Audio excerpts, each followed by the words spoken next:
अखंडमंडलाकारं व्याप्तं येन चराचरं तत्पदं दर्शितं येन तस्मै श्री गुरवे नमः। नमितो योगी थोर विरागी तत्वज्ञानी संत तो सत्कविवर परात्पर गुरु ज्ञानदेव भगवंत श्रीराम। विश्रांती मनाची निजशांती साची, मग त्या यमाची भेटी नाही। अधिकरी मनन मग करी श्रवण, रोकडेची साधन आले हाता। साधिले साधन नित्य अनुष्ठान, चित्ती नारायण मंत्र जपे। मुक्ताई प्रवीण नारायण ध्यान, नित्य मंत्रे स्थान करी वेगी। मुक्ताबाईंच्या हरिपाठातला हा तिसरा अभंग आहे। समर्थांची ना एक छान उभी आहे, समजले आणि वर्तले तेची भाग्य पुरुष झाले। या वेगळे उरले ते करंटे पुरुष, असं समर्थांनी म्हटले। समजले आणि वर्तले तेची भाग्य पुरुष झाले। समजले स्वतः आणि मग वर्तले। संत हे समर्थ लिहू शकतात कारण संत तसे स्वतः असतात। ते पहिले स्वतः समजून घेतात, त्याप्रमाणे आचरण करतात आणि मग ते सांगतात। म्हणजे ते जे सांगत असतात किंबहुना ते पहिले सगळं त्याने एकदा अनुभवलेलं असतं किंवा ते अनुभवत असतात, त्या मार्गावरती ते असतात। नुसतं इकडचं तिकडचं वाचून असं। अगदी कल्याणला सुरुवातीला 98 साली जेव्हा माझे गुरु आले होते स्वामी माधवानंद, तेव्हा 98 का 99 होतं एक्झॅक्ट, तर त्यांनी त्यांचं पहिलं का दुसरं पुस्तक त्यावेळेला प्रकाशित झालं होतं, ते ध्यानावरचं ध्यानयोग अष्टांग योग विवरण असं त्या पुस्तकाचं नाव होतं। आणि ते पुस्तक त्यांनी आणलं होतं, म्हणजे तेव्हा ते विक्रीसाठी पण होतं आणि काही भेट देण्यासाठी पण स्वामींनी आणलं होतं। तर एक व्यक्ती स्वामींना भेटायला आली, ती पण अशी लेखन वगैरे करणारी होती, लिखाण वगैरे पुस्तकं लिहिणारी वगैरे होती, त्यांची पण काही पुस्तकं होती। तर त्यांनी स्वामींना त्यांच्याकडचं एक पुस्तक दिलं, जसं स्वामींनी त्यांना ध्यानयोगाचं पुस्तक भेट दिलं, स्वामींनी लिहिलेलं, त्यांनी स्वतः लिहिलेलं पुस्तक स्वामींना भेट दिलं। तर कुतूहलाने स्वामींनी पुस्तक बघितलं आणि आता स्वाभाविक आहे, त्यांनी विचारलं की तुमचे गुरु कोण, म्हणजे तुम्ही पण ह्या मार्गामध्ये दिसताय, ज्यावरती तुम्ही ध्यानावरती लिखाण केलंय। तर ते म्हणाले जे मला गुरु वगैरे काही नाही आहेत। मग ते म्हणाले तुम्ही पुस्तक लिहिले ध्यानावरती, तुम्ही ध्यान कुणाच्या मार्गदर्शनाखाली करता?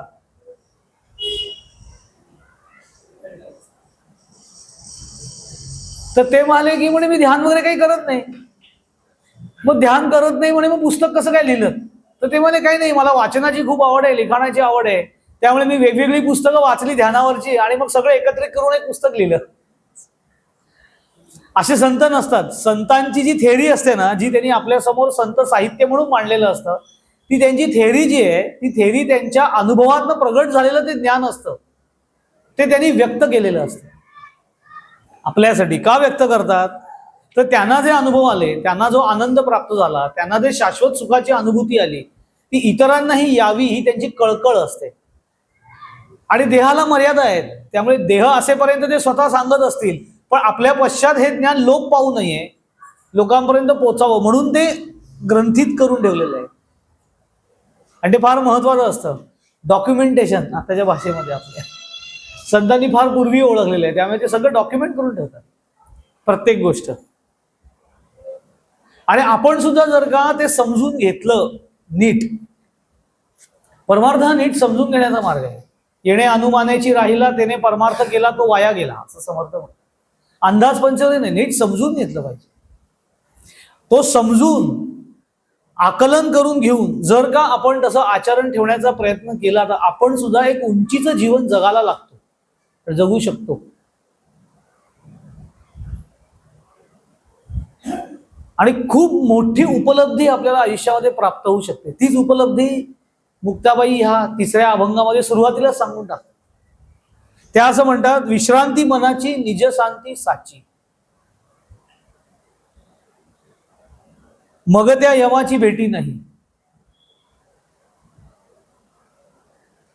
दोन्ही चरण फार महत्वाचे आहेत, त्यातला दुसरा चरण फारच महत्वाचा आहे। कारण विश्रांती मनाची निजशांती साची, साची याचा अर्थ सत्यत्वाने, खरी. अशी जर का सत्य म्हणजे शाश्वत शांतीची अवस्था जर का प्राप्त झाली मनाला, विश्रांती मनाची, मनाची विश्रांती काय तर निज शांती. निज म्हणजे स्वस्वरूप. अनुभूती आल्यानंतर जी अंतःकरणाला शांत अवस्था प्राप्त होते त्याला त्यांनी निज शांती असं म्हटलेलं आहे. आणि ती सत्यत्वाने अनुभवाला आली म्हणजे खरोखर अनुभवाला आली की मग परिणाम काय होतो, मग त्या यमाची भेटी नाही, यमाची भेट होणार नाही असं तिने सांगितलेलं. आणि हे कोण साधं सुद्धा सांगत नाहीये, मुक्ताबाई सांगतायत. आता हे फार इंटरेस्टिंग वाटतं कारण यमाचीच भेट होणार नाही म्हटल्यावरती खूप इंटरेस्ट आहे. यमाची भेट होणार नाही म्हणजे आपल्याला सामान्यपणे कसं लक्षात येतं की मृत्यूची भेट नाही म्हणजे आपल्याला मृत्यू येणार नाही, पण असं नाहीये. मृत्यू हे शाश्वत आहे, निश्चित आहे, येणारच आहे. आणि ते एक स्थित्यंतर पण आहे आणि काही काळानंतर ते वरदान पण ठरतं, लक्षात ठेवा. म्हणजे ज्याला देह विकलांग स्थितीमध्ये जातो, परावलंबी होऊन जातो, यातनामय अवस्थेमध्ये जातो, ज्याला कुठलाही इलाज त्याच्यावर चालत नाही आणि त्याच्यात सुधारणा होण्याची शक्यता जेव्हा शून्य व्हायला लागते त्यावेळेला ज्याला हे भोगावं लागतं त्याच्या अंतःकरणात पहिली इच्छा काय होत असेल तर परमेश्वरा मला सोडव असं तो म्हणतो. म्हणजे तेव्हा तो मृत्यू मागत असतो कारण की ते एक वरदान पण आहे एका विशिष्ट काळानंतर. अगदी आपल्याला शारीरिक पातळीवरती काहीही आजार झाला नाही, होणार नाही, आपण अशी भगवंताकडे प्रार्थना करू, काही आजार झाला नाही, अगदी आपण 100 वर्ष ठणठणीत जगलो, पण आपल्या आजूबाजूचे, आपल्या परिचयातल्या, आपल्या मित्रातले, नातेवाईकांमधली सगळी माणसं जर का ह्या टप्प्यावरती निघून गेली मग जो एकलकोंडेपणा कधी अस्वस्थता निर्माण होते. कारण का, कुठलीच गोष्ट शाश्वत नाही आहे हे अंतःकरणाने स्वीकारलेलं नसतं. जे शाश्वत नसतं ते निघून जातं. मग शांत अवस्था प्राप्त झाली असेल तर ती अस्वस्थता निघून जाते. म्हणून मुक्ताईने पहिलं यमाची भेट होणार नाही म्हणजे काय ते आपण बघूच, पण ती यमाची भेट का होणार नाही त्याचं कारण पहिले का सांगितलं, निज शांती साची. जर अंतःकरणाला आत्मानुभूती आलेली असेल, येण्याची जन्मे येण्याची काळे समर्थ म्हणतात तसं, तर यमाची भेट होणार नाही निश्चितपणे. समर्थांनी दासबोधामध्ये मृत्यूचा समास लिहिलेला आहे, मी वाचला असेल तर बघा, छान आहे तो समास. मृत्यूचा एक वेगळा समास आहे. त्या समासाचा शेवट करताना समर्थ असं म्हणतात, असो ऐसे सकळही गेले. म्हणजे भरपूर लिस्टच केलेली आहे, कोण आलं, कोण गेलं, कसं गेलं. अगदी समारोप करताना समर्थ म्हणतात, असो ऐसे सकळही गेले परंतु एकची राहिले, असं पुढे सांगतात. ते सगळ्यात महत्वाचं आहे की एवढं सगळं सांगितलं, अगदी अवतार सुद्धा आले आणि गेले असा उल्लेख त्याच्यामध्ये आहे आणि ती खरी गोष्ट पण आहे. पण असो ऐसे सकळही गेले परंतु एकची राहिले, जे स्वरूपाकार झाले आत्मज्ञानी, असं समर्थांनी म्हटलं. की जे स्वरूप स्थितीला गेले आणि आत्मज्ञानी झाले ते मात्र राहिले, त्यांना मृत्यू नाही, असं त्यांनी स्पष्ट सांगितलं. तेच मुक्ताबाई इथे सांगतायत की मग त्या यमाची भेटी नाही. म्हणजे मुक्ताबाईंनी जे सांगितले तेच पुढे समर्थांनी वेगळ्या भाषेत सांगितलेलं, त्यांच्या भाषेत त्यांनी सांगितलं. आता पहिले आपण टप्प्याटप्प्याने समजून घेऊ की यमाची भेट नाही म्हणजे काय, आणि मग ती भेट टाळायची असेल तर निज शांती म्हणजे काय ते आपण नंतर बघू. हे दोन जरी कनेक्टेड, जरी पहिलं मुक्ताबाईंनी सांगितलेलं असलं तरी आपण आपल्या समजुतीसाठी आणि सोपं करण्यासाठी पहिले यमाची भेट नाही म्हणजे काय म्हणजे समजू, म्हणजे काय होणार नक्की. सोप्या भाषेमध्ये यमाची भेट नाही म्हणजे मृत्यूची भेट नाही, कारण की आपल्याला माहिती आहे मृत्यूची देवता यम असं म्हणतात. आणि तो दक्षिण दिशेला असतो म्हणून दक्षिण दिशेला फार लोक घाबरतात. दक्षिणेकडे तोंड करून जप करू नये, ध्यान करू नये, असं काय काय सांगणारे लोक असतात. त्याचं महाराजांनी नाही काय एका बाईला सांगितलं, एक माऊली होत्या, त्यांनी असं विचारलं की महाराज मला नाम घेताना माझं तोंड नेमकं दक्षिणेकडेच होतं कारण रचनाच तशी आहे घरामध्ये, तुम्ही काय करू, कारण सगळे लोक सांगतात की दक्षिणेकडे तोंड करून कधी ध्यान करू नये म्हणजे नाम घेऊ नये. तर महाराज म्हणाले की म्हणे बाई, ध्यान करताना तुमच्या देहाची दिशा कुठलीही असली तरी चालेल, पण अंतःकरणाची दिशा नाम घेताना रामाकडे असू दे म्हणजे झालं असं ते. पण यम असं एक धारणा आहे की त्या दिशेला त्याचं वास्तव्य असतं, यमाचं दक्षिण दिशेला, असं एक धारणा आहे. असेलही म्हणजे असण्याबद्दल आपल्या हातात काही नाहीये, ते कुठेही राहत, तो देव आहे त्यामुळे कुठेही राहत असेल तो. पण इथे जे म्हटलेलं आहे यमाची भेटी नाही, याचा अर्थ मृत्यू होणार नाही असा त्याचा अर्थ नाहीये. कारण असं होणारच नाही, असं शक्यच नाहीये. त्यांना असं म्हणायचं आहे की यमाची भेटी नाही म्हणजे जीवाचा जो अखंड प्रवास सुरू असतो अव्याहतपणे, ते पुन्हा पुन्हा जे चक्रामध्ये जीव अडकतो त्याच्यातनं त्याची सुटका होईल असं त्यांनी सांगितलेलं आहे. एका अर्थी जन्म मृत्यूच्या फेऱ्यामध्ये नाही तो मनुष्य, तो मुक्त होऊन जाईल. बरं, त्या चक्रामध्ये अडकणं म्हणजे काय? जन्म मृत्यूच्या चक्रामध्ये अडकणं म्हणजे नक्की काय? तर आसक्तयुक्त सांसारिक ज्या वृत्ती असतात त्या वृत्तींच्या मध्ये अंतःकरणाने गुंतून राहणं, त्याला म्हणतात जन्ममृत्यूच्या चक्रात अडकणं. कारण भागवतामध्ये जो नियम सांगितलेला आहे अंतिमती सा गती, तो त्या वृत्तीला धरूनच सांगितलेला आहे. अंती म्हणजे जीवाचा अंत होत असताना, म्हणजे देहाचा अंत होत असताना, जीव जेव्हा देहाचा त्याग करतो त्यावेळेला त्याच्या मती म्हणजे बुद्धी किंवा अंतःकरण ह्याच्यावरती ज्या वृत्ती उमटतात त्याला अनुसरून त्याचा पुढचा प्रवास आणि पुढचा जन्म तो देह धारण करतो.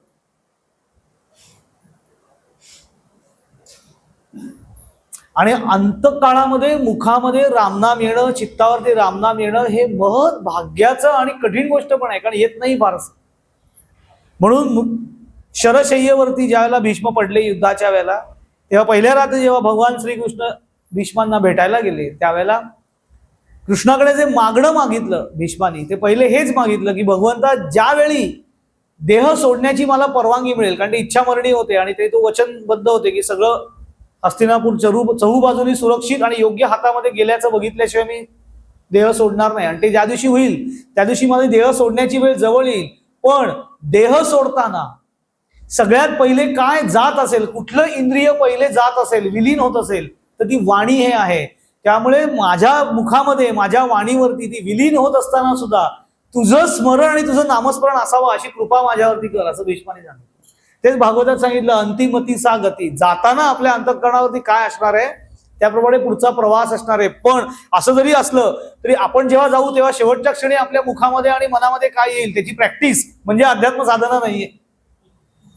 त्याचा विचार नाही आत्तापासून करता. आपण जेव्हा जाऊ त्याला आपल्या मुखात असेल का रामनाम, येऊ शकतं. जर तू अव्याहत रामनाम, जर तुझं अंतःकरण विषयामध्ये कमी राहून भगवत भक्तीमध्ये जास्त राहिलं तर आपसूक ते प्राप्त होईल, कारण ती वळणच लागून जाईल अंतःकरणाला.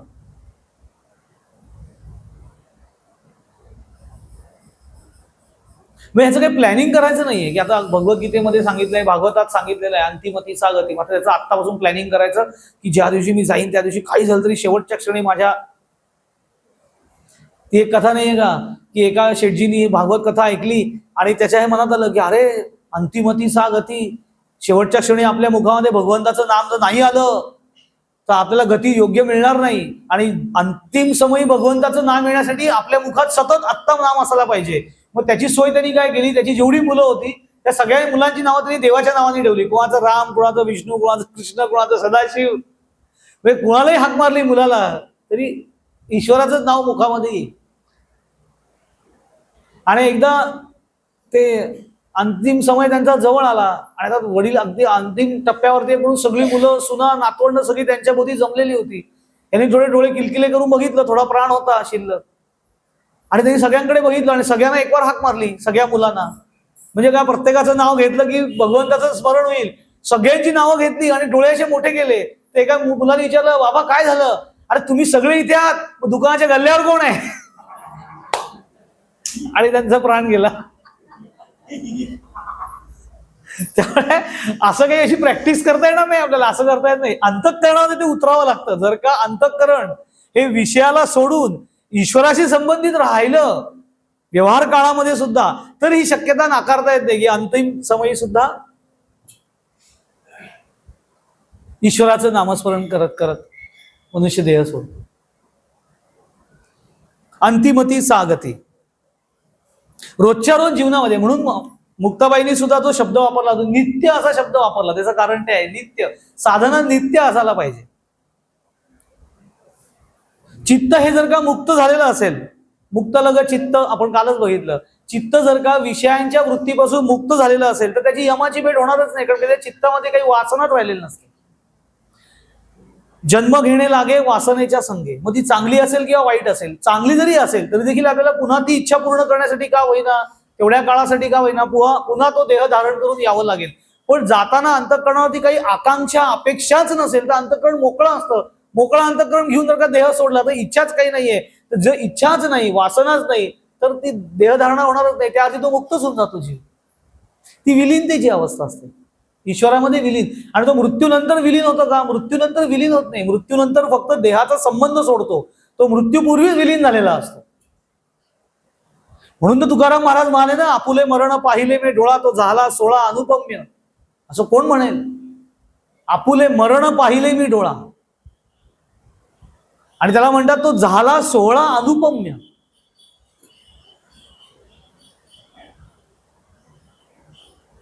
आपुला मृत्यू पाहिला मी डोळा असं नाही ते म्हणाले, आपुले मरण पाहिले मी डोळा.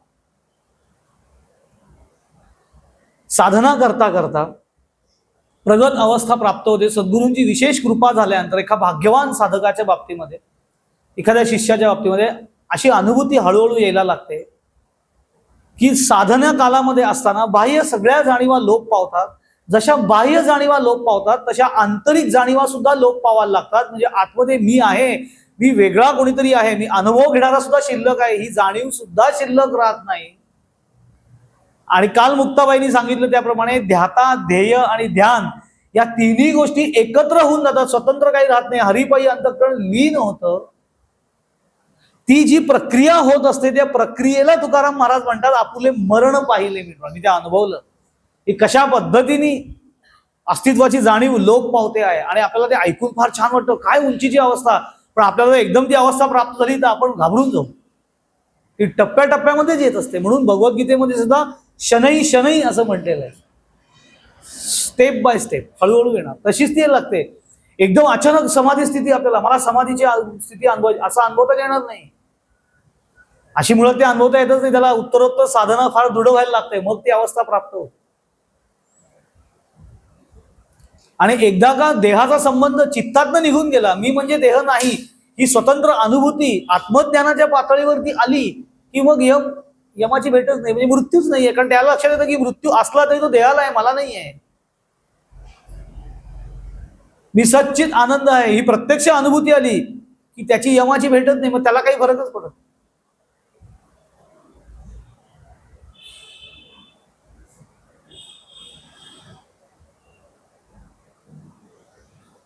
म्हणजे सगळे संत असतात, सगळे संत. आता मी एकदा एक प्रसंग माझ्या म्हणजे मी वाचला होता की मोठे स्वामी माधवनाथ, त्यांना पॅरालिसिसचा अटॅक आला होता. तर त्याला ते प्रवचन जेव्हा अटॅक नंतर काही दिवसांनी पुन्हा प्रवचनाला येऊन बसले, पण त्यांची उजवी बाजू निकामी झाली होती, म्हणजे त्याची पूर्ण ऍक्टिव्ह नव्हती. थोडेसे ते काठी टेकत आधार घेत यायचे प्रवचनाला. तर एका साधिकेला बघून ते वाईट वाटलं आणि ती म्हणाली की स्वामी तुम्हाला असं बघून खूप वाईट वाटतं, तुम्हाला का असा आजार झाला. असं म्हणजे लोकांची अशी हे असते की संतांना आजार वगैरे कसे काय होतात, ते तर ईश्वर स्वरूप असतात, मग त्यांना आजार का होतात, स्वाभाविक प्रश्न आहे. त्या भूमिकेतनं प्रश्न विचारला की तुम्हाला असं कसं काय, बघून खूप वाईट वाटतं. तर त्याच्यासाठी मोठे स्वामी म्हणाले अगं काय वाईट काय वाटायचं त्याच्यामध्ये, आपली इमारत, आपण ज्या इमारतीत राहतो की नाही म्हणाले, तर ती इमारत कधीतरी जुनी होतेच की नाही. जरी कधी नवी कोरी बांधलेली असते ती कालांतराने जुनी होते. आपण तिला डागडुजी करतो, रंगोट्या करतो, प्लॅस्टरिंग करतो, सगळं करतो. पण एक वेळ अशी येते की आता तिच्यात काही दुरुस्ती होणार नसते, ती एक पाडावी तरी लागते किंवा पडते तरी. तसं म्हणे ह्या देहाच्या इमारतीचं पण आहे, काही नाही, ही डागडुजी चालू आहे म्हणे, जेव्हा योग्य वेळेल तेव्हा ती पडेल, पण इमारत पडणार आहे, मी कुठे जाणार नाहीये, मी इथेच आहे, काही काळजी करू नको. याला म्हणतात यमाची भेटी नाही. अंतःकरण धैर्यशील झालेलं असतं, अनुभूतीच घेऊन टाकलेली असते.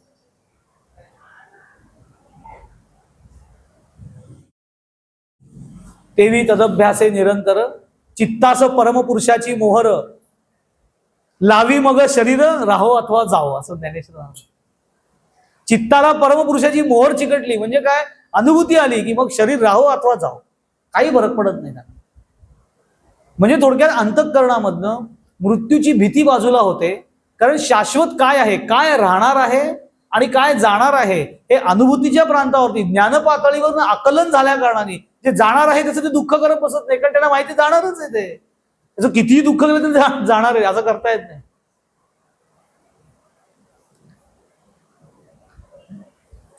देह हा अशाश्वत आहे आणि स्वची जाणीव ही शाश्वत आहे, हे ज्ञान पातळीवरती अनुभवाला येतं. आणि मग देह जाण्याचं इतकं दुःख राहत नाही, यमाची भेट होत नाही. म्हणजे नक्की काय आणि काय स्थिती असते ते जर का बघायचं असेल ना तर एक सुंदर प्रसंग आहे. तो माहिती आहे सगळ्यांना, पण त्याचा काही गोष्टी आपल्या लक्षात येत नाही. गजानन महाराजांच्या जीवनातला एक प्रसंग आहे. गजानन महाराजांचे अंतरंग अधिकारी शिष्य, ज्यांना स्वतः समर्थांनी म्हणजे गजानन महाराजांनी स्वहस्ते समाधी बहाल केली, ते भास्कर पाटील त्यांच्या आयुष्यातला प्रसंग आहे. खूप मोठं भाग्य लागतं जे भास्कर पाटलांना प्राप्त झालं. नुसतं भाग्य नाहीये, तर त्यांची जन्मोजन्मीची ती साधना आहे ती ह्या त्यांच्या जन्मामध्ये फळाला आली. त्याशिवाय असं होऊच शकत नाही. समजून तुम्हाला फार फार रेअर रेअर म्हणण्यापेक्षा नाहीच आहे. असा कुठला तरी एखादा प्रसंग असेल तर गजानन महाराजांच्या पोथीत तो आहे प्रसंग. कथा आपल्या सगळ्यांना माहिती आहे. मी सगळी कथा आता घेणार नाही कारण तो मूळ विषय नाही. बाळापूरला दुसऱ्यांदा ज्या वेळेला म्हणजे पहिल्यांदा बाळापूरला गेले ते महाराज समर्थांच्या रूपात, आणि त्याच्यानंतर ज्या वेळेला दुसऱ्यांदा बाळापूरला त्यांना वचन दिलं होतं की मी पुन्हा पुढच्या वेळेला बाळापूरला येईन म्हणून, तेव्हा जेव्हा ते बाळापूरला पुन्हा गेले तेव्हा त्यांच्याबरोबर जे शिष्य होते त्यांच्यामध्ये भास्कर पाटील होते. आणि दुर्दैवाने त्यांना तो त्या दिवशी कुत्रा चावला, आणि तो पिसाळलेला कुत्रा त्यांना चावला. आणि पिसाळलेल्या कुत्र्याचं विष खूप जास्त असतं चावल्या. आणि त्या काळामध्ये कदाचित वैद्यकीय संशोधन इतकं नव्हतं. आता कसं, आता किती पिसाळलेला कुत्रा चावला पण योग्य वेळेत औषध झालं तर माणूस अगदी सुखरूप बरा होतो. नाही तो माणूस पिसाळतो, ते विष भिनायला लागलं की, आणि तो कुत्र्यासारखा वागायला लागतो, मग मरतोच नाही थोडक्यात त्याच्यामध्ये. तसं त्याला कुत्रा चावला. कुत्रा चावल्यानंतर आता धावपळ चालू झाली. सगळ्या लोकांनी डॉक्टरांना बोलवा वगैरे सांगितलं. तर भास्कर पाटलांनी सांगितलं की माझा कुठेही डॉक्टरांकडे देऊ नका, माझा डॉक्टर तिथे आसनावरती बसलेला आहे त्याच्याकडे न्या, म्हणजे गजानन महाराजांकडे. काही त्यांची श्रद्धेची पराकोटीची अवस्था आहे. त्याप्रमाणे त्यांना महाराजांच्या समोर नेलं. महाराजांनी बघितलं आणि महाराज म्हणाले की ठीक आहे, वास्तविक तुझं आता आयुष्य संपलेलं आहे असं ते म्हणाले, पण 2 महिने मी तुला थांबवतो असं महाराज म्हणाले. 2 महिने मी तुला थांबवतो आणि तुला तू पिसाळणार नाहीस याची मी काळजी घेतो, बाकी तू आता माझ्यावर सोडून द्या. आणि ते सोडून दिलेलंच होतं त्याच्यावरती. मग नंतर एकदा जसं जसं तो काळ जवळ यायला लागला 2 महिन्यानंतरचा, तेव्हा एकदा ते महाराज त्यांना म्हणाले की त्र्यंबकेश्वरला आपण आलेलो, त्र्यंबकेश्वरला जाऊया, तिथे दर्शन घेऊया वगैरे. तर भास्कर पाटलांनी सांगितलं की आता माझ्यासाठी सगळं त्र्यंबकेश्वर काय काय सगळं तुम्ही आहात, आणि तुम्हाला जे योग्य वाटेल ते तुम्ही करा. कारण महाराजांनी त्याला विचारलं की तुझी काय इच्छा आहे. 2 महिन्यावरती तुझं आता खरं मरण आलेलं आहे, तर तुझी इच्छा असेल तर तुझं मरण मी टाळतो, अजून पुढे ढकलतो, पण ही जन्ममृत्यूच्या बाजारामध्ये उसनवारी होईल हे लक्षात ठेव असं ते म्हणाले. असं म्हटल्यावरती कुठलाही कितीही प्रगत भक्त असेल, कितीही त्यांच्या जवळचा, तरी सहजगत्या हेच म्हणेल की नाही मला वाचवा, मला अजून राहायचंय. भास्कर पाटील म्हणाले तुम्ही माझे गुरुवर्य आहात, तुम्ही माझे सर्वस्व आहात, तुम्हाला जे वाटेल ते करा, ठेवायचं तर ठेवा, नाही तर घेऊन जा, असं सरळ म्हणाले. काय अंतःकरणाची स्थिती असली पाहिजे. बरं, पुढे 2 महिने सरले. त्याच्यानंतर मग हनुमान जयंतीचा उत्सव सुरू झाला आणि वद्य पंचमीचा दिवस उगवला. 1 प्रहर झाला वद्य पंचमीच्या दिवसाचा. आणि गजानन महाराज भास्कर पाटलांना म्हणाले, भास्करा तुझे प्रयाण आज दिवशी आहे जाणं. कल्पना करून बघा काय झालं असेल अंतःकरणामध्ये. भास्करा तुझे प्रयाण आज दिवशी आहे जाणं, पद्मासन घालून पूर्वाभिमुख बैसावे, असं महाराजांनी आदेश केला की आता तुझं प्रयाण आहे, आजच्या दिवशी तुझं प्रयाण आहे. पहिला प्रहर झाला दिवसाचा वद्य पंचमीचा, आणि महाराजांनी त्यांना सांगितलं की आज तुझं प्रयाण निश्चित आहे, आजचा दिवस निश्चित केलेला आहे. तू माझ्या समोर पद्मासन घालून बस आणि पूर्वाभिमुख होऊन बस. त्यांनी तोंड पूर्वेकडे केलं, महाराज पूर्व दिशेला बसले आणि महाराजांचं तोंड त्याच्याकडे, त्याचं पश्चिमेला, आणि असे समोरासमोर दोघं बसले. पुढे महाराज त्यांना म्हणाले, चित्त अवघे स्थिर करी, चित्ती साठवावा हरी, वेळ आली जवळ खरी, आता सावध असावे. भास्करे घातले पद्मासन, नासागरी दृष्टी ठेवून, वृत्ती अवघ्या केल्या लीन, अंतर्मुख होऊन या. भजन झाले एक प्रहर. कारण महाराजांनी इतरांना सांगितलं सगळ्यांना की तुमचा आता हा बंधू चाललेला आहे, तर त्याला बुक्का लावा, त्याच्या गळ्यामध्ये हार घाला आणि हरिनामाचा गजर करा, भजन करा असं सांगितलं. म्हणून भजन झाले एक प्रहर, माध्यान्नीस आला दिनकर. माध्यान्ह झाली. महाराजांनी हर हर शब्द केला मोठ्यांनी, त्या सरसा प्राण गेला, भास्कराचा वैकुंठाला संतांनी हाती धरिला ज्याला तो पाहुणा हरीचा, असं नाही. ऐकून हे खूपच छान वाटतं. काय भास्कर पाटलांचं भाग्य आहे, भाग्य आहे याच्यात काही शंकाच नाही. अशा पद्धतीने एखादी गिफ्ट मिळावी असा मृत्यू मिळणं, ते सुद्धा सद्गुरूंच्या समोर बसून, आणि योग पातळीवरती भगवद्गीतेमध्ये 8व्या अध्यायामध्ये 10व्या श्लोकामध्ये योगी पुरुष प्राण कसा सोडतात, कसा देह सोडतात त्याची सरळ प्रक्रिया सांगितलेली आहे. प्रयाण काले मनसा चलेन भक्त्या युक्तो योग बलेन चैव भ्रुवोर्मध्ये प्राणमावेश्य सम्यक सतम परम पुरुष मुपैती दिव्यम, अशी प्रक्रिया सांगितलेली 8व्या अध्यायात.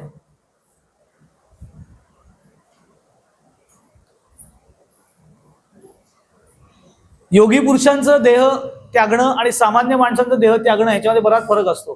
कारण आपण कधी देह त्यागत नाही, आपल्याला त्यागाला भाग पाडतो तो, चल संपलं.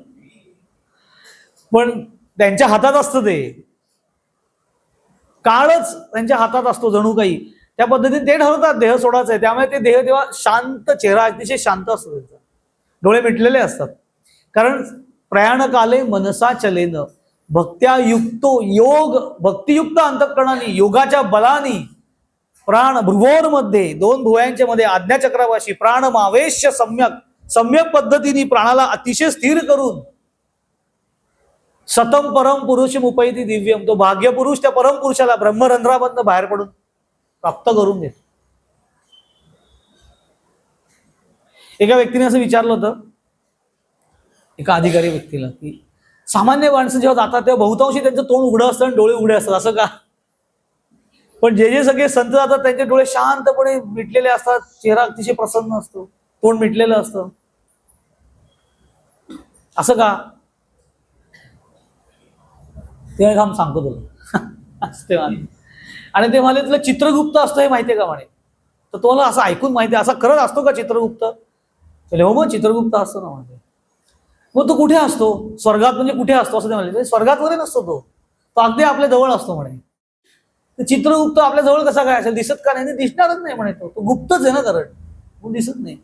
मग कुठे असतो तो? ते म्हणाले चित्रगुप्तचा अर्थ तुला माहितीये का काय? नाही म्हणाले. चित्रगुप्तचा अर्थ असा आहे गुप्तपणे चित्रीकरण करणारा, त्याला चित्रगुप्त असं म्हणतात.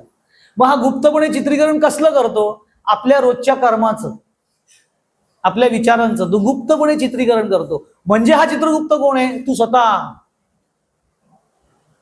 कारण तू जगाला काहीही सांगशील, खरं खोटं काहीही, जगापासून सगळं लपवता येईल, पण अंतःकरणापासून, अंतरात्म्यापासून काहीही लपवता येत नाही. आपल्याला सगळं माहिती असतं आपण काय वागलोय, काय चुकीचं, आणि त्यालाच चित्रगुप्त म्हणतात. काय होतं माहितीये का म्हणे, हा चित्रगुप्त सगळं रेकॉर्ड करतो, सगळी कर्म रेकॉर्ड करतो आपली.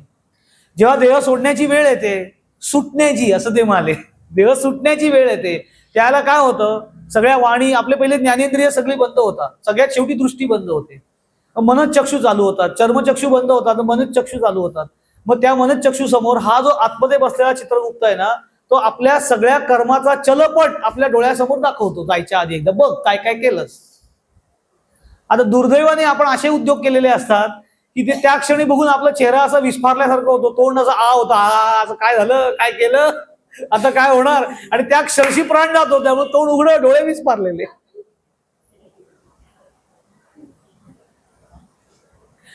योगी पुरुषाचं तसं नाही, तोंड बंद असतं. याचं कारण जीवा वाहिलेली आहे नामस्मरणाला, मौनामध्ये जास्तीत जास्त असतात, बोलण्याचा आणि मागण्याचा काही प्रश्नच येत नाही, त्यामुळे शांत आहेत, वृत्ती सगळ्या स्थिर केलेल्या आहेत. प्राण भ्रुवोर मध्ये मावेश सम्यक, ब्रह्मरंध्रातनं प्राण सोडून दिले, आणि ते स्वतःहून सोडलेलं आहे. योगी पुरुष ठरवतात देह कधी सोड. म्हणून तर गजानन महाराज नाही का, गणेश चतुर्थी होती, दुसऱ्या दिवशी ऋषी पंचमी, गणेश चतुर्थीला जे जे शेगावला त्यांना भेटायला आले, तिथले जवळचे होते, त्या सगळ्यांना सांगत होते उद्या पुन्हा या गणपती बोलवायला. म्हणजे तो गणपती बोलवलात की हा गणपती बोलवायला या, जीवनमुक्त अवस्था. आणि ह्याला मुक्ताबाई म्हणतात. पुन्हा त्या यमाची भेटी नाही, ही यमाची भेट नाही आहे.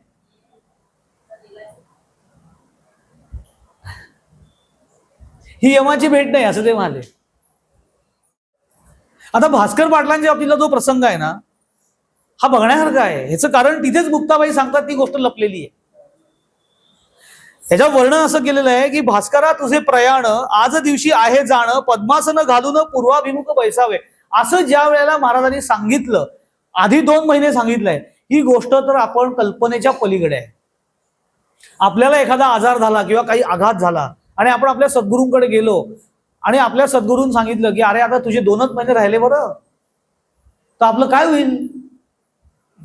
त्या क्षणापासून शेवटी देह सोडेपर्यंत भास्कर पाटील अतिशय शांत होते, जराही विचलित झाले नाही. असं वाक्य ज्यावेळेला गजानन महाराजांनी सांगितलं की वास्तविक तुझे दिवस सरलेले आहेत, पण तुझी इच्छा असेल तर मी तुला ठेवतो, पण ती जन्ममृत्यूच्या बाजारामध्ये उसनवारी होईल. त्याच्यावरती भास्कर पाटील असं म्हणाले की तुम्ही माझे सद्गुरू आहात, तुम्हाला माझं भलं कळतं, तुम्ही जे ठरवाल तेच, तुमची इच्छा ती माझी इच्छा. असं म्हटल्यावरती गजानन महाराज म्हणाले ठीक आहे, 2 महिने तुला मी ठेवतो. आता आपलं आयुष्य 2च महिने राहिलेलं आहे, 2 महिन्यानंतर कन्फर्म जायचं आहे. महाराज गजानन महाराजांसारखी विभूती सांगते म्हटल्यानंतर अंतःकरण शांत आहे त्यांचं. याचं कारण काय? तर आधी मुक्ताबाईंनी त्यांच्या याच्यात जे सांगितले ती अवस्था त्यांना अनुभवाला आलेली आहे. निज शांती साची, शाश्वत स्वची जाणीव ही भास्कर पाटलांना नक्की अनुभवाला आलेली आहे. असं अचानक गजानन महाराज म्हणाले की आता तू चित्त करावे स्थिर, चित्त अवघे स्थिर करी, चित्ती साठवावा हरी, वेळ आली जवळ करी आता सावध असावे. भास्करे घातले पद्मासन, नासागरी दृष्टी ठेवून, वृत्ती अवघ्या केल्या लीन, अंतर्मुख होऊन या. हे असं एका क्षणात की आता त्यांनी सांगितलं पद्मासन घालून बसले, डोळे मिटून बसले, वृत्ती सगळ्या स्थिर केल्या, दृष्टी आत्मज्ञ, नासाग्र, नासाग्र म्हणजे हे आग्रह नाही, नासाग्र इथून जिथनं ह्याला नासाग्र असं म्हणतात. इथे आज्ञाचक्रावाशी आत्मदृष्टी स्थिर केली, वृत्ती अवघ्या केल्या लीन, जेवढ्या अंतःकरणातल्या वृत्ती आहेत त्या सगळ्या नामाच्या साह्याने चित्तात लीन करून टाकल्या, आतमध्ये अंतर्मुख होऊन बसले. हे एका क्षणात असं सांगितलं केलं असं करता येत नाही, याच्यासाठी अव्याहत साधना करावी लागते. भास्कर पाटील विहिरीला पाणी लागण्याचा प्रसंग घडल्यापासून ते ह्या त्यांच्या शेवटच्या क्षणापर्यंत सदैव महाराजांच्या बरोबर ते सगळं सोडून आलेले होते, सगळी संपत्तीने सगळे सोडून. त्याला खरा सर्वसंग परित्याग म्हणतात, तो त्यांनी केला होता. पण ह्या सगळ्या काळामध्ये ही गोष्ट अगदी खरी आहे की त्यांचे जवळचे जे काही अंतरंग शिष्य होते त्यापैकी भास्कर पाटील यांच्याकडनं महाराजांनी त्या मधल्या काळामध्ये संपूर्ण योग साधना करवून घेतली होती. ते नित्य ते करत होते. नाही तर अचानक असं बसलं आणि एकदम हे सगळं भगवद्गीतेतला श्लोक नुसता रोज जरी पाठ केला ना, प्रयाण काले मनसा चलेना, अगदी 108 वेळा, तरी देखील ही स्थिती प्राप्त होत नाही. कारण ती स्थिती वर्णन केली आहे भगवंतानी की कशा पद्धतीने टप्प्याटप्प्यात प्राण सोडतात योगी पुरुष, पण तो सोडण्यासाठी अव्याहत साधना केलेली असते. आणि जी साधना करतात ती साधना काय अशा पद्धतीने प्राण सोडण्याची प्रॅक्टिस, त्याच्यासाठी ती साधना असते, ईश्वर प्राप्तीसाठी असते. याच देहामध्ये असताना ती ईश्वर प्राप्ती झालेली असते, त्यामुळे वेगळं काही नाहीये, अनुभवाला आलेलं असतं. त्यामुळे मृत्यूच्या समयी फक्त स्थित्यंतर ही अनुभूती अंतःकरणावरती असते. रामकृष्ण परमहंस ज्याला देह सोडून गेले त्याच्यानंतर काही काळानंतर काही दिवस गेले, 2-3 दिवस, आणि शारदा माता एकांतात बसलेल्या होत्या आणि त्यांना खूप दुःख झालं एकदम, ठाकूर गेले त्याचं, की तुम्ही सोडून गेलात त्याचं वगैरे. आणि त्या दुःखेच्या आवेगामध्ये त्या रडायला लागल्या. तर रडायला लागल्याने त्यांना एकदम असं जाणवलं की कुणीतरी आपल्या पाठीवरती हात फिरवते. म्हणून त्यांनी थोडं भानावर येऊन बघितलं, त्यांना रामकृष्णांचा दृष्टांत झाला आणि रामकृष्ण त्यांच्या पाठीवर हात फिरवत होते आणि शांतपणे म्हणत होते, शारदा माता काय करताय, रडताय कशाला, असं ते म्हणाले. तर ते म्हणाले, अहो तुम्ही गेलात ना सोडून देहाला, म्हणून मला दुःख झालं. तर ते म्हणाले, छे मी कुठे गेलोय, कुठेही गेलो नाही, एका खोलीतून दुसऱ्या खोलीमध्ये आलोय, बस इतकंच फक्त. मग त्या यमाची भेटी नाही, याला म्हणतात यमाची भेट नाही होणं, ही अवस्था आहे. यमाची भेट नाही होणार असं मुक्ताबाई म्हणतात, म्हणजे आता मृत्यूच होणार नाही. मृत्यू जर आपल्याला अमरत्वाचं वरदान दिलं ना तर आपलं अश्वत्थामा होईल.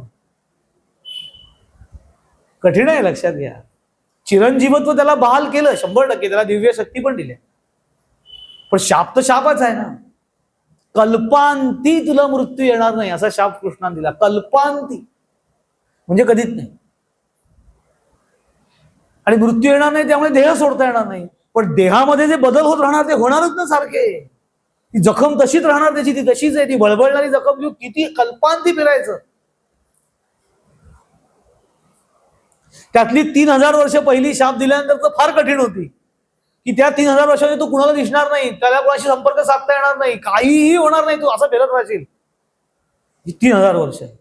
आणि 3000 वर्षानंतर कलियुगामध्ये तुला काही दिव्य शक्ती तुला परत मिळतील की ज्या योगे तू इतरांचं भलं करण्यासाठी त्या शक्ती वापरू शकशील. असा पुढे उशाप दिला. पण मृत्यू येईल का? कल्पांती येणार. कठीण आहे असं जगणं. त्याला वाटतं काय मजा येईल ना, अमर. अरे तू अमर होशील, पण कायम तरुण नाही राहणार. तू तसा राहशील, विकलांग होत जाशील. शेवटी लोक तुला टाळते, तू भीक मागशील. मृत्यूची ने बाबा आता, असं होतच ना. आणि त्यामुळे इथे जे म्हटलेलं आहे यमाची भेटी नाही, ती यमाची भेटी नाही याचा अर्थ शाश्वत सुखाची प्राप्ती होते याच जन्मामध्ये. त्या अर्थी ती यमाची भेट होते. आणि त्याच्यासाठी करायला काय लागतं? विश्रांती मनाची, निज शांती साची, ही अवस्था प्राप्त व्हायला पाहिजे. निज शांती, निज याचा एक अर्थ खोल आतमध्ये असा होतो, आणि दुसरा निज याचा अर्थ स्वची जाणीव असा आहे. स्वरूपानुसंधान, स्वरूप म्हणजे निज आतमध्ये असतं, ते आपल्या आतमध्ये आहे. बरं, ह्या सगळ्याचं कारण काय? मन. म्हणून त्या काय मला विश्रांती मनाची. समर्थ म्हणतात ना, शिष्या एकांती बैसावे, स्वरूपी विश्रांतीच जावे. देहाला विश्रांती आपण देतोच की, तमोगुणाच्या आधार घेऊन आपण देहाला विश्रांती देतो. तमोगुणाचा अर्थ काय? तमोगुणाचं कार्य काय? लोकांना वाटतं तमोगुण म्हणजे फक्त तापणारी व्यक्ती. तमोगुण म्हणजे फक्त तापणं नाही. तमोगुण याचा अर्थ आळस आणि विश्रांती असा पण आहे. शरीराला तमोगुणाची आवश्यकता पण आहे, मर्यादित स्वरूपात, विश्रांतीच्या स्वरूपामध्ये. त्याचा आळसामध्ये रूपांतर झालं की तो विकार होतो. कुठलाही रजोगुण हा कार्यप्रधान आहे. काहीतरी सतत करावं असं वाटणं किंवा क्रियाशीलता अंतःकरणात टिकून राहणं हे रजोगुणाचं माध्यम. पण रजोगुण विलासी आणि अहंकारी झाला की तो विकार होतो. आणि तसं सत्वगुणाचं आहे.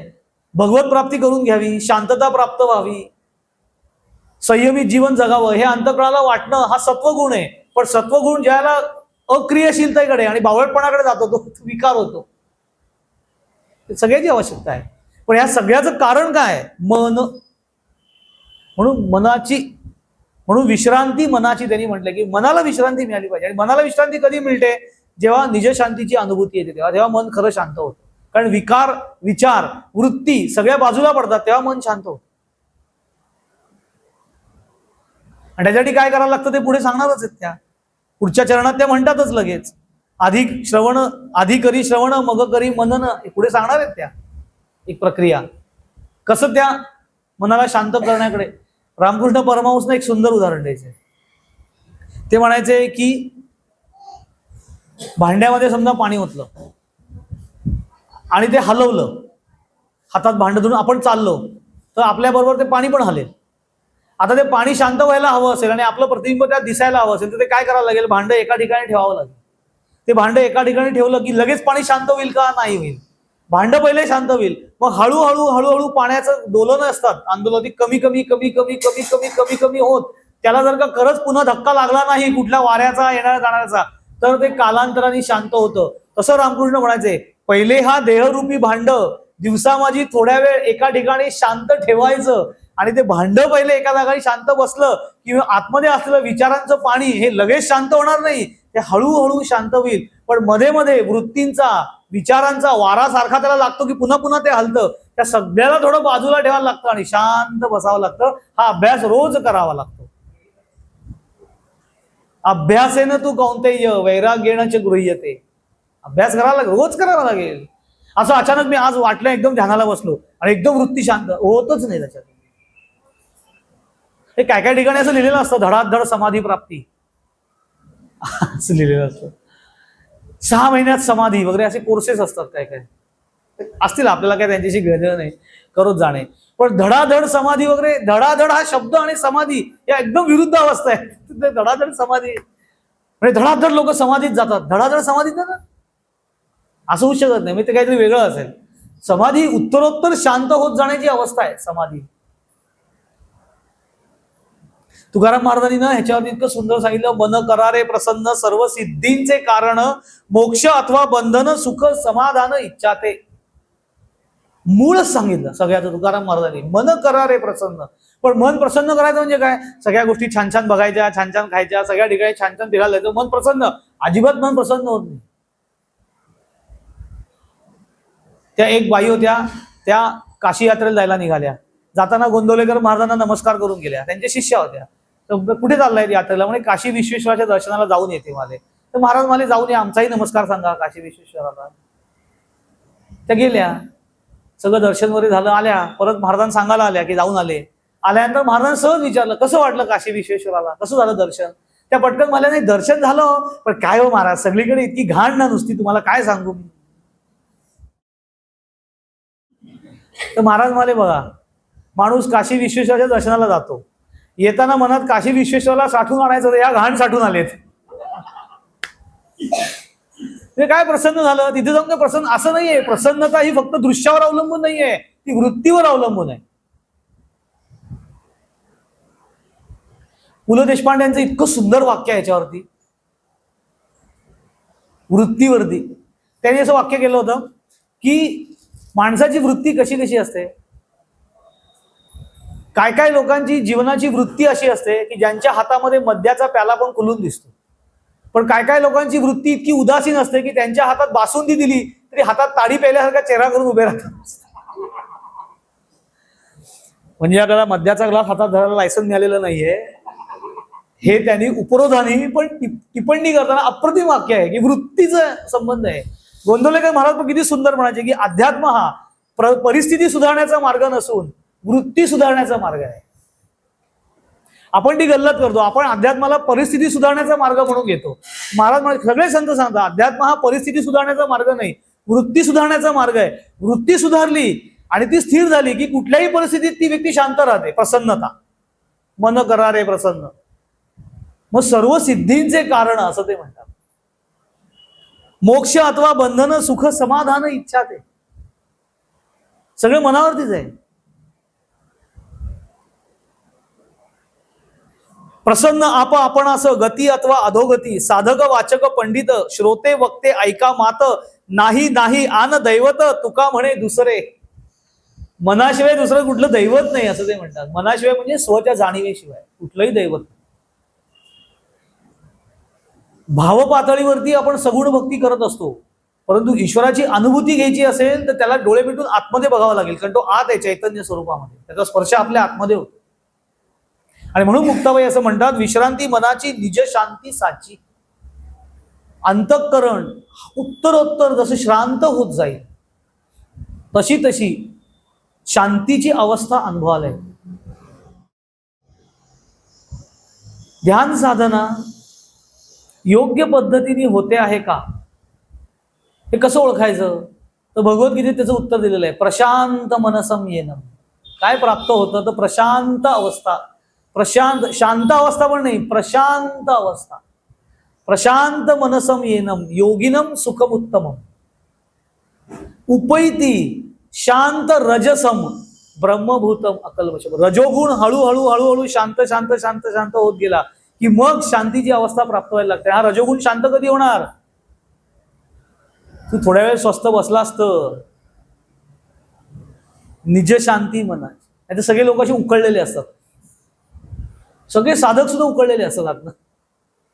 मी मागे नाही एका मुलीने प्रश्न विचारला होता की माझ्या आजोबांच्या हातात सतत जपाची माळ असते, इतकी वर्ष ते माळ घेत आहे, तिने बघितलं असेल किती वर्ष, पण म्हणे अजिबात ते शांत नाहीत, इतके चिडचिडे आहेत असं ते. याचं कारण साधना आतमध्ये उतरलेली नाही, सगळी स्थूलावरती लोकांना दाखवण्यासाठी साधना होती. वास्तविक काही आतमध्ये बदल व्हायलाच पाहिजे. वृत्ती बदल, पूर्ण बदल होईल का, एकदम नाही होणार. आज मी साधनेला बसलो, आज एकदम स्वभाव बदल, असं एकदम होणारच नाही, असं होतच नाही. पण उत्तरोत्तर शांत अवस्था निश्चित प्राप्त होते, बदल होतोच होतो, व्हायलाच पाहिजे. संत काही रागवत नाहीत का, रागवतात ना. विवेकानंद तर किती शीघ्रकोपी होते काही वेळा. महाराज पण चिडले होते ना एकदा, गोंदवलेकर महाराज पण चिडले होते, अगदी जाम चिडले होते. भांडण झालं त्यांचं भाऊबंदकीवर. ते त्यांच्याशी महाराजांची भांडायला आले तर महाराज काय कमी आहेत, ते पण त्यांच्याशी भांडायला लागले आणि एकदम भांडण बिंडण झालं सगळं वगैरे. आणि मागे ते डॉक्टर कुर्तकोटी का कोणतरी उभे होते. त्यांना इतकं आश्चर्य वाटलं की काय महाराजांचा हा अवतार बघितलाच नाहीये, ज्यांच्या मुखात रामनामाशिवाय काही येत नाही, आज ते इतके अद्वा बोलतायत, इतकं कडक शब्द काही महाराजांनी वापरले आणि ते इतकं. तर ह्यांच्या लक्षात आलं महाराजांच्या की मागे उभ्या असलेल्या साधकाच्या डोक्यात खलबील झालेली आहे. तर महाराज पटकन मागे वळले एकदम ते भांडण करताना आणि म्हणाले, भाऊसाहेब काही काळजी करू नका, हे जे सगळं चाललंय ना हे अभिनय आहे बरं का, असं ते म्हणाले. आणि पुन्हा सुरू. आणि ते सगळं भांडण झाल्यानंतर काही त्या भांडणाला लावलंच नाही महाराजांवरती, ते सगळं निघून गेले. शांतपणे म्हणाले की चला भजनाला बसूया. केलं ते. त्याच्यावर बाबा बेलसरांनी सुंदर वाक्य वापरलंय. बाबा म्हणायचे की क्रोध, राग किंवा चिडचिडेपणा हा संतांचा अभिनय असतो आणि आपला स्वभाव असतो. आपल्याला हा पल्ला गाठायचा आहे. आपला जो स्वभाव असतो तो अभिनयामध्ये गेला पाहिजे.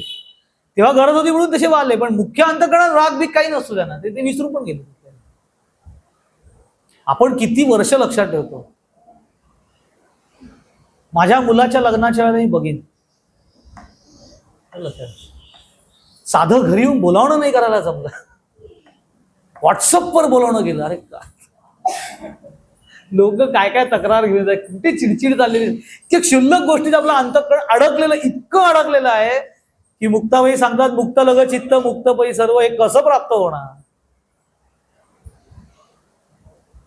मग आपली यमाची भेट रोजच आहे. इथे त्या म्हणतात, मग त्या यमाची भेटी नाही, विश्रांती मनाची निज शांती साची, मग त्या यमाची भेटी नाही, असं त्या म्हणतात. सुख, शांती आणि समाधान हे शब्द आपल्या परिचयाचे आहेत. सारी धडपड त्याच्यासाठीच आहे, पण शाश्वत सुख आणि शांती आपल्या अनुभवाची. कोणतीही वस्तू शाश्वत आणि अशाश्वत याच्यामध्ये फरक काय माहितीये का? परिवर्तनाचा फरक आहे. कुठलीही दृश्य कुठलीही गोष्ट ज्याला स्पर्श करता येतो, ती डोळ्यांनी दिसते, ज्याचा आपल्याला आभास घेता येतो, ज्याचा अनुभव घेता येतो प्रत्यक्षपणे देहाच्या पातळीवरती, त्या सगळ्या गोष्टी परिवर्तनीय आणि बदलणाऱ्या आणि नाशिवंत आहेत. ती कधीही सारखी राहत नाही. एका वर्गामध्ये बाई इंग्रजीचा तास घेत होत्या आणि काळ शिकवत होत्या. पास्ट टेन्स, फ्युचर टेन्स, सगळे टेन्स शिकवत होत्या. आणि त्यांनी असं फळ्यावरती कसं वाक्य लिहिलं, इंग्रजीमध्ये लिहिलं ते. त्याचा अर्थ असा होता की मी सुंदर आहे, असं त्यांनी वाक्य लिहिलं. आणि सगळ्या मुलांना विचारलं की मुलांना ओळखा या वाक्यातला काळ कुठला. सगळ्या मुलांनी एक मुखाने उत्तर दिलं, भूतकाळ. असं सुंदर भूतकाळ. रात्री असतील मुलं ती सगळी, भूतकाळ असं सांगून मोकळे आले. शाश्वत सत्य आहे ते, की भूतकाळ आहे हे शाश्वत आहे. आणि दुसरा अर्थ असा की ही कुठलीही गोष्ट परिवर्तनीय आहे, शाश्वत टिकत नाही ती गोष्ट. पण त्याच्यासाठी केवढा आटापिटा बनू शकत. जे टिकत नाही ते टिकवण्याचा इतका आटापिटा, आणि जे शाश्वत आहे त्याच्याकडे पूर्ण दुर्लक्ष, अशी आपली गत असते. आणि संतांमध्ये आपल्यात तो फरक असतो, मुख्य फरक तो शाश्वत सुख. ते एक कथा मी छान आमच्या स्वामींनी त्यांच्या पुस्तकात नमूद केली, इतकी सुंदर केली आहे की कसं इंद्रिय, म्हणजे गीतेतच सांगितलेलं आहे की इंद्रिय आणि त्याचे विषय हे एकमेकांशी कधीही प्रामाणिक नसतात, ते एकनिष्ठ नसतात, ते सारखे बदलते असतात भूमिका आपल्या. कशावरून? तर त्यांनी इतकं सुंदर उदाहरण दिलं. ते असं म्हणाले की समजा एखादं छोटं गोंडस बाळ आहे, बाळसं धरलेलं, छान गाल गुबगुबीत आहे, त्याचे दंड छान गोल गोल. त्या बाळाला जेव्हा त्याच्या वडील जवळ घेतात तेव्हा त्यांना ते फार गंमत वाटते. त्याचं ते गुबगुबीत शरीर, गाल गोबरे गोबरे असतील तर त्याला ते गंमत, आपलं फार छान वाटतं असं बाळाला घ्यायला. वडिलांना आनंदच होईल की आपल्या मुलाच्या शरीराने बाळसं धरलंय. तोच मुलगा जेव्हा 20 वर्षाचा होईल, त्या 20 वर्षाच्या वयामध्ये असताना मुलाचे दंड जर का बापाला असे थुलथुलीत लागले तर त्याला तो आनंद होणार नाही, त्याला चिंता वाटायला लागेल आपल्या मुलाची.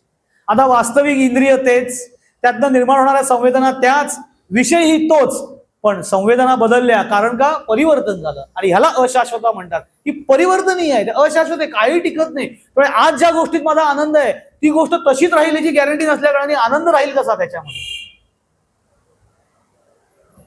मला खूप गोड खायला आवडतं, मला खूप तिखट खायला आवडतं, पण शरीराने जर का काही सिग्नल दिले, काही गडबड केली तर तोच पदार्थ कालांतराने मला विष वाटायला लागतो, आता नको वाटतो, जो आवडीचा असतो. एखाद्याला खूप गोड खायची सवय आहे पण त्याला नेमका डायबिटीज निघाला आणि तो पराकोटीचा निघाला, त्याच्यासमोर मी किती आवडती गोड डिश ठेवली तो खाणार नाही, कारण त्याला माहिती आहे विषासारखं आहे, जीव जाईल माझा याने. आता वास्तविक विषय तोच, पदार्थ तोच, इंद्रिय तेच, उपभोग घेणारा पण तोच, पण आता त्याची संवेदना बदलली, कारण अशाश्वतता आहे. त्याला त्यांनी अशाश्वत म्हण. त्याच्यात सुख नाहीये असं संतांचं म्हणणं नाहीये, त्याचा उपभोग घेऊच नका असं. कुठले संत कधी अरसिक नसतात, लक्षात ठेवा. अध्यात्म हा कधीही माणसाला अरसिक करत नाही. जी खरी आध्यात्मिक व्यक्ती असते ना त्याचा चेहरा प्रसन्न असतो, धीर गंभीर वगैरे. तुम्ही सगळ्या संतांचे चेहरे बघा किती छान छान असतात बघा. कुठलीही परिस्थिती त्यांच्याकडे बघितलं की आपल्याला, त्यांच्याकडे बघितलं की आपल्याला प्रसन्न वाटतं, कारण का? ते आत्मशांत असतं. त्याला ते म्हणतात विश्रांती मनाची निज शांती साची, मग त्या यमाची भेट नाही. कुठलीही वस्तू आज एक आनंद देईल, उद्या एक. माधवराव देशपांडे ज्यांनी मला हा मुक्ताबाईंचा हरिपाठ दिला ना अभ्यासाला, ते माधवराव देशपांडे कोल्हापूरचे, त्यांनी इतका सुंदर प्रसंग सांगितला त्यांच्या प्रवचनामध्ये की कुठल्याही सुखाबद्दल माणूस परिस्थिती रूप बदलत कसं जातो. त्यांनी असा एक प्रसंग सांगितला. ते असं म्हणाले की सकाळच्या वेळी एक मित्र रस्त्याने परत येत होता आणि दुसरा मित्र त्याला भेटला. तर तो मला, अरे एवढ्या सकाळी सकाळी कुठे गेला होतास? तर तो मला रेल्वे स्टेशनवर गेलो होतो. कशाला? तुम्हाला बायकोला सोडायला, ती आज माहेरी गेली ना, तिला सोडायला गेलो होतो. तर तुम्हाला, हा ठीक आहे चला भेटूया असं म्हणजे हात मिळवला. तर हात मिळवला, त्याच्या हाताला काळं लागलं काहीतरी. तुम्हाला, अरे तुझ्या हाताला काळं काय लागलंय? तुम्हाला, अरे हा ते इंजिनचा ऑइल लागलं असेल हाताला. म्हणे इंजिनचं ऑइल तुझ्या हाताला का लागलं? तू बायकोला सोडायला गेला होतास ना. तुम्हाला काही नाही, बायको डब्यामध्ये बसल्यानंतर गाडी जेव्हा निघाली तेव्हा मी रेल्वेच्या इंजिन पर्यंत गेलो आणि इंजिनला शाबासकी दिली, बायकोला माहेरी घेऊन गेला. कारण का आता हातामध्ये शांत शांत महिनाभर शांत असतो. हे ते विनोदनी वाले, पण ही काही शाश्वत शांती नाहीये.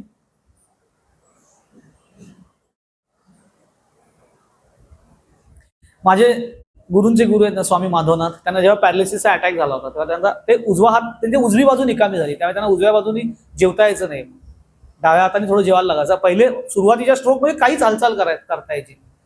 तर एकदा माझे गुरु म्हणजे माधवानंद जेव्हा त्यांना भेटायला गेले स्वामींना, तेव्हा दृश्य त्यांना असं समोर दिसलं की सरलाताई म्हणजे माधवनाथांच्या पत्नी हातात ताटली घेऊन त्यांना पोळी भाजी भरवत होत्या आणि तेवढ्याच स्वामी गेले. तर स्वामी आतमध्ये गेल्यानंतर पटकन माधवनाथ असं म्हणाले स्वामींना, माधव बघ, याला म्हणतात सक्सेसफुल लाईफ. वयाच्या 75 मध्ये सुद्धा बायको घास भरवते असं ते आणि प्रेमाने भरवते. गिळा. याच्यासाठी साधना करायची नसते, लक्षात ठेवा. पण ह्या सगळ्या गोष्टी परिवर्तनीय आहेत. ज्या काही दृश्य म्हणजे आनंद असला तरी तो परिवर्तनीय आहे. त्यामुळे त्याचा उपभोग घेऊ नका असं संतांना सांगायचं नाही, त्याच्यामध्ये चित्ताला रमवून ठेवू नका असं सांगायचंय. चित्ताला शाश्वत सुखाकडे न्या. नाहीतर ह्या गोष्टी जेव्हा संपुष्टात येतात तेव्हा आता मला त्याचा उपभोग घेता येत नाही, आता सगळं संपलं, आता माझं कसं होणार, ही अस्वस्थता अंतःकरणाला राहते. त्याला शांत म्हणत नाही. म्हणून त्या म्हणतात निज शांती साची, विश्रांती मनाची निज शांती साची. मनाची विश्रांती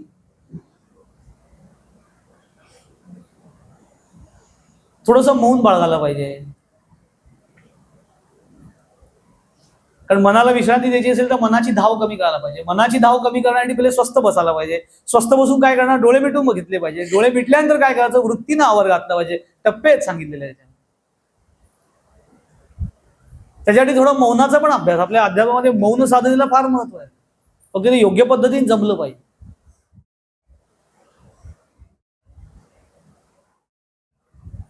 म्हणजे ओळखीचे एक व्यक्ती होते, ते दर मंगळवारी मौन करायचे.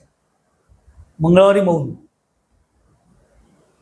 म्हणजे टेलिफोन वगैरे काही घ्यायचे नाही, ते नाही घ्यायचे, घरातले घ्यायचे त्यांच्या वतीने. मौन, मंगळवारी मौन. आणि त्यांच्या घरी गेलं की त्याच्या चिठ्ठ्या लिहिलेल्या असायच्या. त्यांना एखादी नंतर दुसऱ्या दिवशी विचारलं की तुमच्याकडे, तुम्ही मौनामध्ये असता पण तुम्हाला आम्ही प्रश्न विचारल्यानंतर प्रत्येक प्रश्नाचं तुमच्या चिठ्ठी उत्तर कसं काय असतं? ते मला काय आहे का, आदल्या दिवशी म्हणजे सोमवारी मला माहिती असतं ना मंगळवारी मौन आहे, म्हणून आदल्या दिवशी मी पूर्ण विचार करून दुसऱ्या दिवशी काय प्रश्न आणि उत्तर विषयी अभ्यास करून सगळी प्रश्न आधीच लिहून ठेवलेले असतात आणि ते सगळे मी समोर लावून ठेवलेले असतात. आता हे काय मौन नाही आहे का, समोर लावून ठेवले चित्तात ते सगळं वाचन चालू आहे त्याचं, असं मौन नाही. मौन म्हणजे फक्त वैखरीने न बोलणे, याला मौन म्हणत नाही. मनाची उन्मनी स्थितीकडे होणारी स्थिती याला मौन असं म्हणतात. मन उन्मन होणे याला मौन असं म्हणतात. आणि त्याची फार नितांत आवश्यकता आहे. म्हणून त्याला धरूनच मुक्ताबाई म्हणतात विश्रांती मनाची निज शांती साची. निज म्हणजे आत, सखोल. विनोबा भावेंचं असं वाक्य आहे की मौनानी मनाला खरी विश्रांती मिळते, असं ते म्हणायचं. मौनानी खरी विश्रांती मिळते. आता मौन हे शारीरिक आहे पण विश्रांती मात्र मनाला मिळते असं ते सांगितलं. कारण मौन बाळगायचं जे वैखरीने मौन बाळगायचं हा पहिला भाग मौनामधला, पण वास्तविक ते पूर्ण मौन नाहीये. मग नक्की मौन म्हणजे काय आणि त्याचा संबंध निज शांतीची कसा आहे? कारण तुकाराम महाराज जसं म्हणतात, तुकाराम महाराजांनी याच्यानी फार सुंदर दृष्टांत दिलेला आहे मौनावरती. आणि मुक्ताबाई असं म्हणतात विश्रांती मनाची निज शांती साची, मग त्या यमाची भेटी नाही. आधी करी श्रवण मग करी मनन, रोकडेची साधनं आल्या.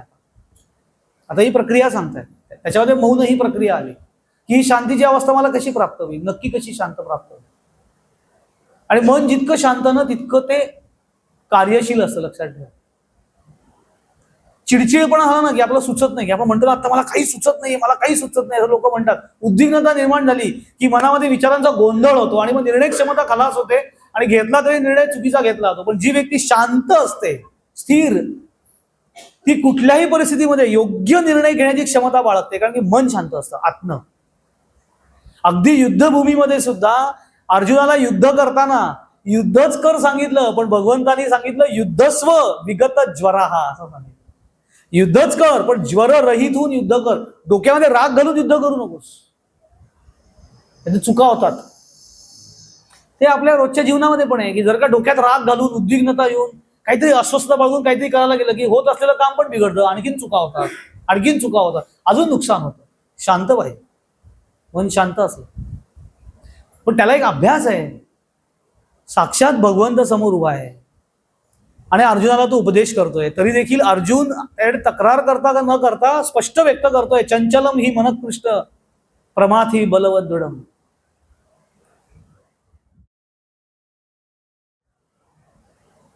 प्रमाथी याचा अर्थ हत्ती. तो कृष्णाला सांगतोय की अरे मन इतकं चंचल आहे, एखाद्या पिसाळलेल्या हत्तीला सुद्धा सांभाळणं सोपं आहे, पण मनाला नाही. प्रमाथी बलवत दृढम. किती ताकद लागेल मनाला, पण त्याच्यावरती भगवंताने डिनाय नाही करत. चल तू काहीतरी सांगतोस, मी सांगतोय ना मन एकाग्र करता आलं पाहिजे म्हणजे आलंच पाहिजे असं ते म्हणत नाही. त्यांना माहितीये भगवंताला सुद्धा की मनाची रचनाच चंचल केलेली आहे, त्यामुळे इतकं सोपं नाहीये त्याला शांत करणं. पण त्याच्यावरती उपाय सांगतात. अभ्यासेन तू कौंतेय वैराग्येण च गृह्यते.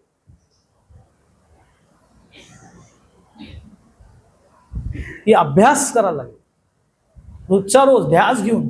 म्हणून त्याला मुक्ताबाईंनी ते शब्द वापरलाय, साधिले साधन नित्य अनुष्ठान चित्ती नारायण मंत्र जपे. नित्य अनुष्ठान, साधिले साधन नित्य अनुष्ठान चित्ती नारायण मंत्र जपे. मुक्ताई प्रवीण नारायण ध्यान नित्य मंत्रे स्नान करी वेगी. आता हे सगळे टप्प्याटप्प्याने आहेत. पहिला भाग आपण त्यातला बघितला की विश्रांती मनाची निजशांती साची, मग त्या यमाची भेटी नाही. फलश्रुती पहिले सांगून टाकली. यमाची भेट नाही म्हणजे मृत्यूची शाश्वतता लक्षात येते आणि देहाची अशाश्वतता लक्षात येते. स्वची जाणीव ही नित्य आहे आणि ती कधीही कुठेही जाणार नाही याची अनुभूती येते. आणि ती अनुभूती आली की चित्तामध्ये मृत्यूबद्दल जी अस्वस्थता असते ती गळून पडते. त्याला यमाची भेट होणं न होणं असं म्हटलेलं आहे, मृत्यू न होणं असं नाही. आता ती कशा पद्धतीने प्राप्त करता येईल, ती अवस्था कशी प्राप्त होते, त्याच्यासाठी पहिलं बेसिक साधन काय सांगितलं, आधी करी श्रवण मग करी मनन. श्रवण आणि मनन ही जोडी आहे. रोकडेची साधनं आले हातात, त्यांनी काय होईल तर रोकडं साधन, ईश्वर प्राप्तीचं रोकडं साधन, निश्चित असा मार्ग तुम्हाला कळेल. निश्चित असा मार्ग, रोकडं म्हणजे निश्चित मार्ग. साधिले साधन नित्य अनुष्ठान, मग ते साधन जर का आपण नित्य अनुभवलं, नित्य अनुष्ठानाने केलं तर ते साधलं जातं. चित्ती नारायण मंत्र जपे, मनामध्ये सतत नारायणाचं स्मरण राहतं. मुक्ताई प्रवीण नारायण ध्यान, मग ईश्वराचं ध्यान करण्यामध्ये तो साधक प्रवीण म्हणजे तरबेज होतो, प्रगत होतो आणि मग नित्य मंत्रे स्नान तरी वेगी, मग ती अनुभूती प्राप्त होते. त्यामुळे ती नक्की वेगी म्हणजे काय, फार सुंदर शब्द आहे. आता मुक्ताबाईंना हे काय सांगायचं आहे हे आपल्याला टप्प्याटप्प्यात बघायचं आहे. एका प्रवचनात हा अभंग संपणारा नाहीये. सुरुवातीचा भाग आपण बघितला, विश्रांती मनाची निजशांती साची, मग त्या यमाची भेटी नाही. आता यमाची भेट होणार नाही हे तर आपल्याला त्यांनी आश्वासन दिलेलं आहे, पण त्याच्यासाठी आता साधना कुठली करायची, कशी करायची, कशा पातळीवरनं करायची, त्या मुक्ताबाई पुढच्या चरणामध्ये सांगतील. ते आपण उद्याच्या प्रवचनामध्ये. हरिओम तत्सत. पुंडलिक वरदे हरी विठ्ठल श्री ज्ञानदेव तुकाराम पंढरीनाथ महाराज की जय. सब संतन की जय. जय जय रघुवीर समर्थ.